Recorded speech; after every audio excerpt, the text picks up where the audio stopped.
Lancez le logiciel FramiVNG en cliquant sur l'icône FramiVNG. Vérifiez que le fauteuil rotatoire est bien connecté dans la barre de statut « Connecté ». Sinon, dans le menu Options, Paramètres, onglet Fauteuil, vérifiez que la case « Activer le fauteuil rotatoire » est bien cochée et sélectionnez le bon port de communication dans la liste des ports. Vous pouvez rafraîchir cette liste avec le bouton « Rafraîchir ». Puis, cliquez sur « Valider » et vérifiez que vous êtes connecté. Vous pouvez également régler l'entrée vidéo dans le menu « Options vidéo » et vérifier que vous sélectionnez la bonne entrée vidéo, habituellement Avermedia Composite. D'autres options sont disponibles dans le menu Options, Paramètres, notamment la disposition des courbes pour 2 graphiques d'une courbe ou un graphique à 2 courbes. Dans l'onglet Épreuves, vous pouvez également paramétrer les différentes options de chaque épreuve.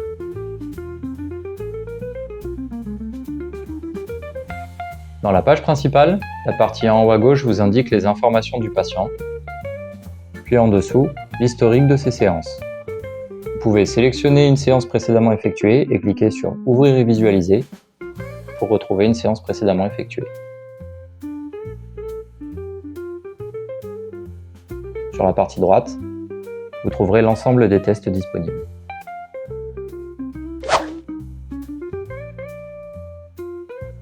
Cliquez sur le bouton Nystagmus spontané.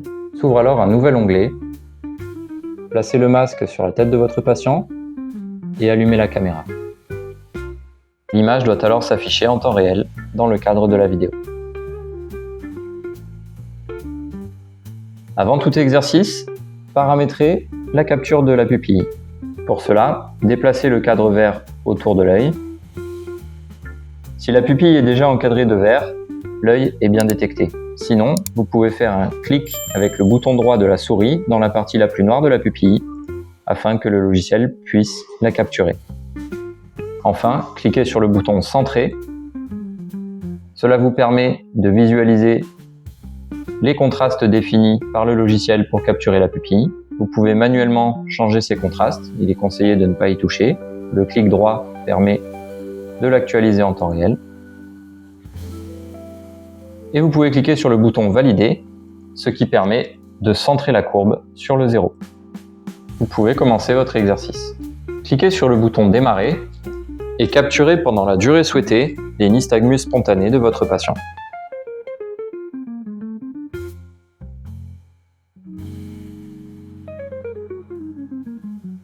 Une fois l'acquisition terminée, cliquez sur le bouton Arrêter.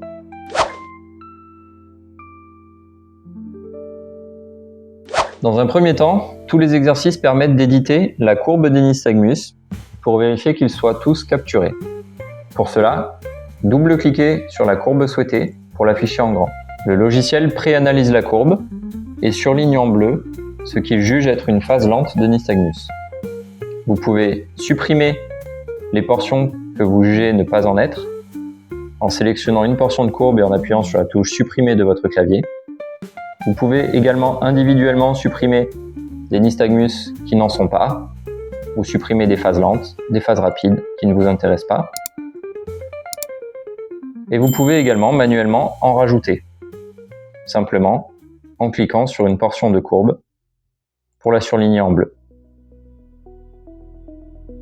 Puis, quand vous cliquez sur Valider, les résultats sont automatiquement actualisés.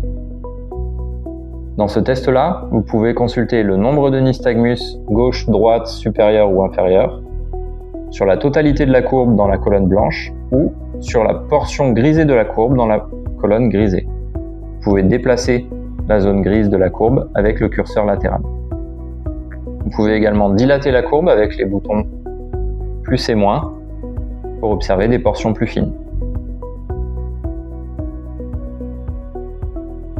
Vous pouvez également changer l'affichage des courbes pour afficher les dérivés, les cumulés, les vitesses de phase lente, les fréquences et le sens nystagmique. Enfin, vous pouvez éditer un rapport PDF en cliquant sur le bouton PDF, puis rentrer un commentaire sur votre patient et sur ce test pour afficher un rapport PDF en une page qui comprend le cartouche avec le nom du praticien, le nom du patient le type d'exercice, les courbes et les valeurs numériques, ainsi que votre commentaire.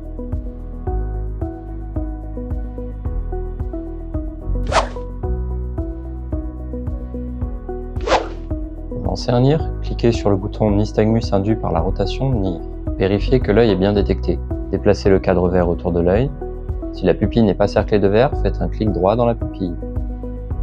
Puis, cliquez sur le bouton Centrer. Demandez au patient de regarder droit devant et cliquez sur Valider pour centrer la courbe. Cliquez sur le bouton Démarrer, puis déplacez-vous à votre fauteuil. Dégoupillez la rotation du fauteuil, puis lancez la rotation souhaitée, du nombre de tours et à la vitesse souhaitée.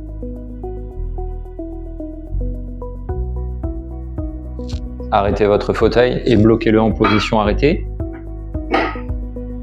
Puis, attendez la capture des nystagmus post-rotatoires. Pour déclarer la fin des post-rotatoires, cliquez sur le bouton Fin du post-rotatoire. Ensuite, passez à l'étape 2. Cliquez sur Démarrer et effectuez la rotation dans le sens opposé. Essayez donc de respecter le même nombre de tours et la même vitesse.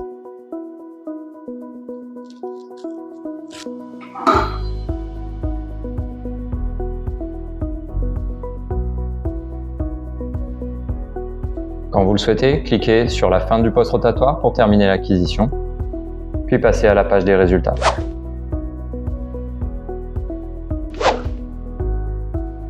Vous pouvez revenir en arrière dans les onglets des rotations pour éditer les courbes en cliquant 2 fois sur la courbe voulue, puis en analysant les nystagmus afin de corriger les éventuels artefacts.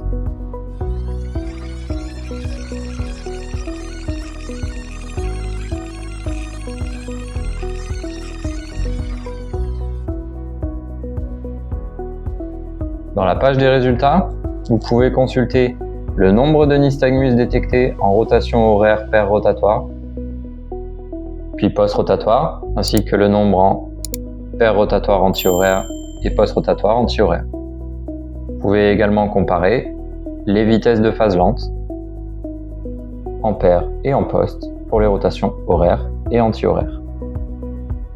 N'oubliez pas de vérifier que votre rotation est bien symétrique en nombre de tours et en vitesse. Les graphiques vous indiquent alors la symétrie des réponses vestibulaires.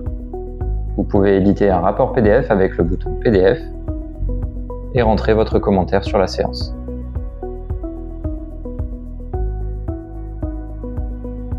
Le rapport affiche dans le cartouche le nom du praticien, le nom du patient, le redatage de la séance et le type de séance, ainsi que les graphiques, les valeurs numériques et les commentaires. Vous pouvez fermer le test grâce à la croix située en haut de l'onglet. Bon, j'espère qu'on ne vous a pas perdu jusque-là. Si vous aimez cette vidéo et qu'elle vous aide, likez-la, commentez-la et surtout, abonnez-vous. Ça nous aide énormément pour le référencement et surtout, ça nous montre que vous appréciez ce qu'on fait. Si c'est le cas, ça nous permet de refaire des tutos sur nos dispositifs. Allez, on reprend.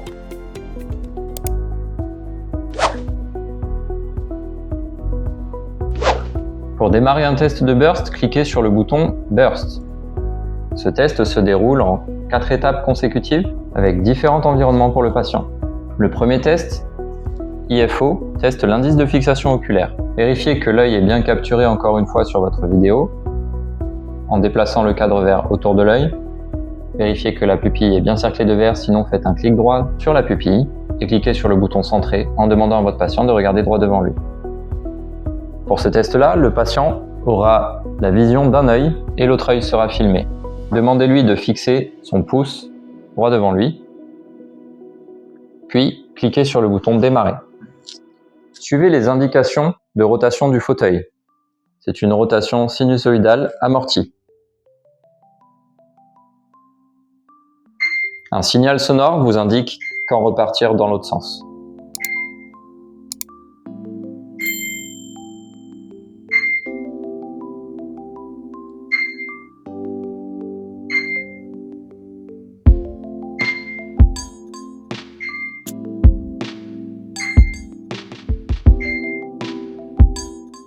Passez à l'étape suivante avec le bouton VVOR.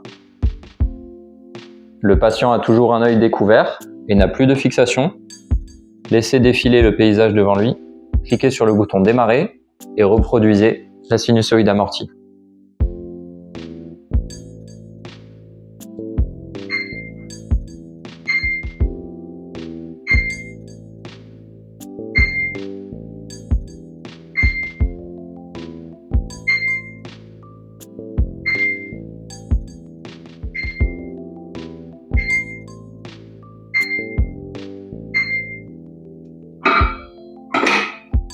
Passez à la troisième étape avec le bouton VOR. Vérifiez que la pupille est toujours capturée, demandez à votre patient d'ouvrir grand les yeux et de regarder droit devant lui, et cliquez sur le bouton VOR, puis Démarrer, et reproduisez la sinusoïde amortie.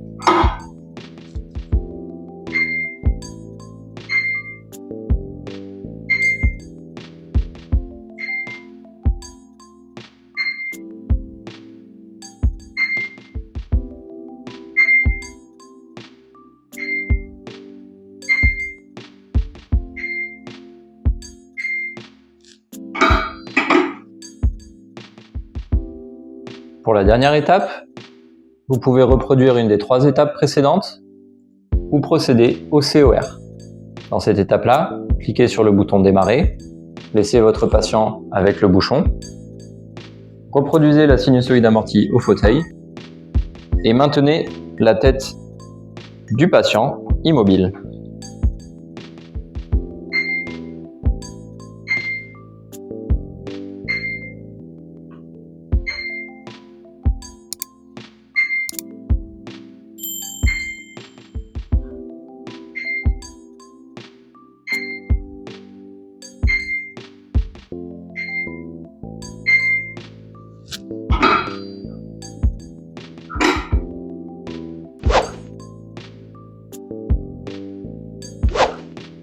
Vous arrivez automatiquement à la page des résultats. Vous pouvez revenir dans chacune des étapes. Vous pouvez donc double-cliquer sur chacun des graphes pour éditer les graphiques et sélectionner les nystagmus oubliés ou supprimer les nystagmus qui n'en sont pas.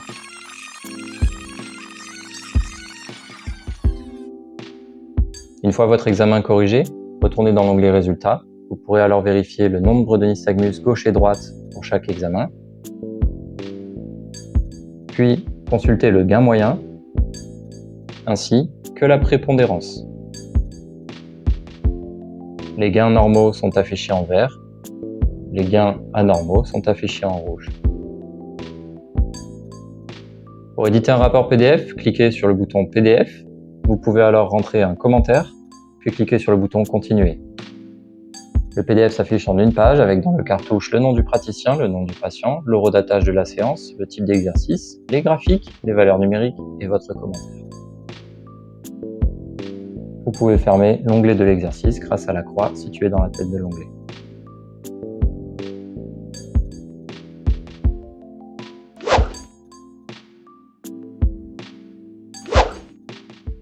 Cliquez sur le bouton Head Checking Test. Vérifiez que la pupille est bien capturée, sinon déplacez le cadre vert autour de l'œil, faites un clic droit dans la pupille pour la cercler de vert et cliquez sur le bouton Centrer en demandant à votre patient de regarder droit devant. Lorsque vous cliquez sur le bouton Démarrer, un métronome sonore va indiquer le rythme de secouage de tête. Vous pouvez régler ce métronome dans le menu Options Paramètres. Secouez la tête du patient au rythme du métronome pendant la durée du métronome, puis demandez-lui d'ouvrir les yeux pour l'analyse des nystagmus suite à la stimulation.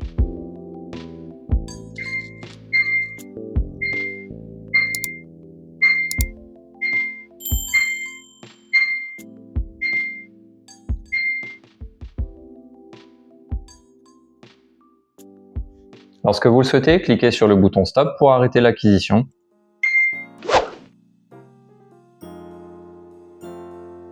Vous pouvez analyser la courbe si nécessaire en cliquant 2 fois sur la courbe pour supprimer les artefacts ou ajouter des nystagmus manuellement. L'interface est identique à celle du nystagmus spontané. cliquez sur le bouton PDF pour générer votre rapport PDF et ouvrir un rapport PDF en une page, incluant le cartouche avec le nom du praticien, nom du patient, horodatage de la séance et type de séance, ainsi que les graphiques, valeurs numériques et commentaires. Vous pouvez fermer l'exercice avec le bouton croix sur l'onglet.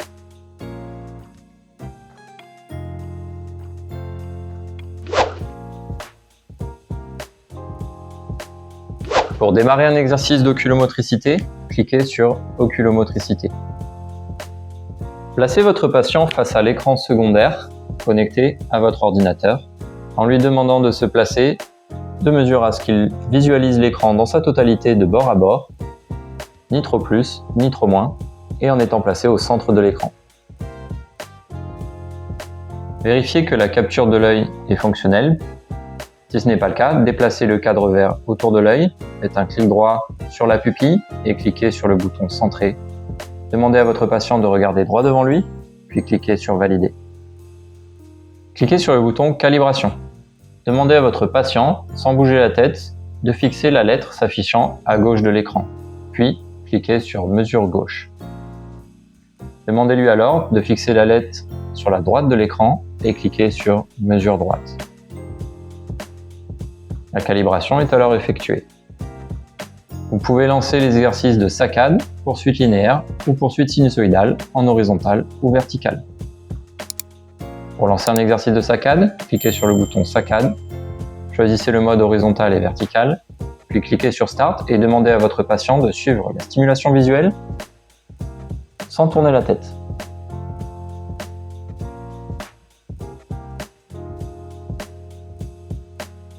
Cliquez sur le bouton Stop quand vous le souhaitez. Pour un exercice de poursuite linéaire, cliquez sur le bouton Poursuite linéaire en mode vertical ou horizontal, puis cliquez sur Start. Demandez à votre patient de suivre la cible sans bouger la tête.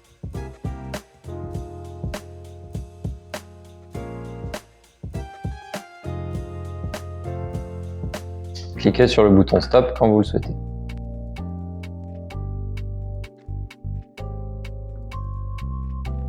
Pour lancer un exercice poursuite sinusoïdale, cliquez sur Poursuite sinusoïdale, puis le mode horizontal et vertical, et cliquez sur le bouton Start pour une poursuite sinusoïdale.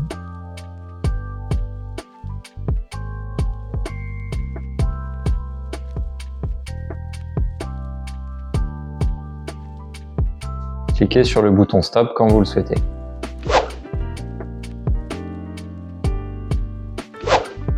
Vous pouvez analyser les résultats dans l'onglet Résultats selon chaque profil d'exercice.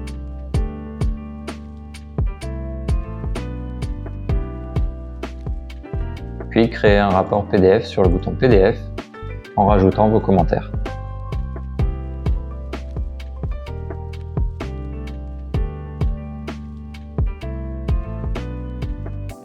Le rapport produira autant de pages que nécessaire pour afficher l'ensemble des résultats avec les graphiques, les valeurs numériques et vos commentaires.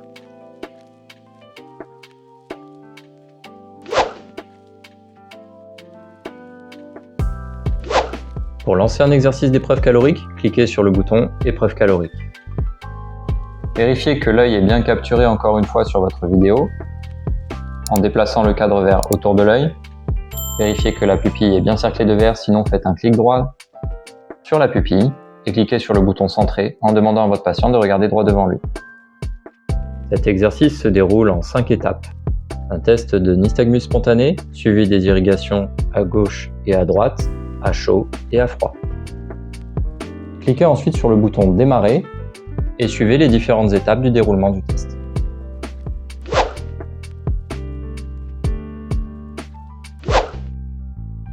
Après les 5 étapes, vous arrivez dans l'onglet Résultats. Vous pouvez positionner 4 résultats parmi 8. Sélectionnez vos 4 résultats, puis éditez un rapport PDF en cliquant sur le bouton PDF. Vous pouvez alors rentrer votre commentaire, cliquez sur Continuer. Le résultat en une page s'affiche avec le cartouche indiquant le nom du praticien, le nom du patient, le horodatage de la séance, le type d'épreuve et les 4 résultats sélectionnés, ainsi que vos commentaires. Vous pouvez fermer l'onglet grâce à la croix située dans la tête de l'onglet.